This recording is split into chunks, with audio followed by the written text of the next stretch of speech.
Hello नमस्कार. तर माझी काल अचानकच तब्येत खराब झाली होती, म्हणजे नॉर्मली सर्दी झाली होती. मग त्या सर्दीमुळं मला व्हायरल झालं, नंतर थंडी ताप आली, नंतर खोकला, गळा, कान, जीभसहित दुखत होती. एवढा त्रास होत होता, तरी पूर्ण रात्र वेट केला. मग सकाळी 4 वाजता मला काही सहनच होत नव्हतं. मग तरी गिरीशला बोलले गोळी आणून दे. मग गिरीश गोळ्या आणायला गेला सकाळी 4 वाजता. आणि मग गोळी खाल्ली तोपर्यंत राहिलं. मग जोपर्यंत गोळीचा असर होता तोपर्यंत काही प्रॉब्लेम नाही झाला. आणि नंतर गोळीचा असर संपल्यास इतका त्रास होत होता, इतका त्रास, मला चलता पण येत नव्हतं.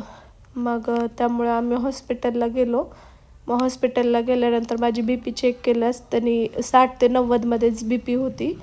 त्यामुळं मग ते ॲडमिट पण करून घेतले आणि एक सलाईन चढवलं तरी पण पेन काही कमीच होत नव्हता. मग नंतर पेन किलर वगैरे दिलं मला. मग पुन्हा 1, 2, 3 बॉटल्या झाल्यानंतर मला बरं वाटत होतं. नाहीतर 2 दिवस मी कसलंच काही खाल्लं नव्हतं. मग माझ्या सासूबाईंनी मला चहा आणि खारी करून आणल्या होत्या, म्हणजे थोडंसं गळ्याला आराम भेटेल म्हणून चहा पिले मी, नाहीतर सहसा चहा नाही पित. आणि मग 4 ते 5 बॉटल्या झाल्यानंतर मग घरी दिली सुट्टी. आणि मग नेक्स्ट डेला माझी अजून ठेवणार होते त्यांनी सलाईन, कियाजवळ कोणी नव्हतं जास्त.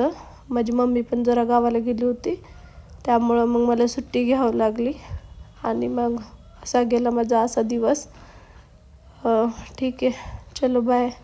थँक्यू. व्हिडिओ पूर्ण पहा.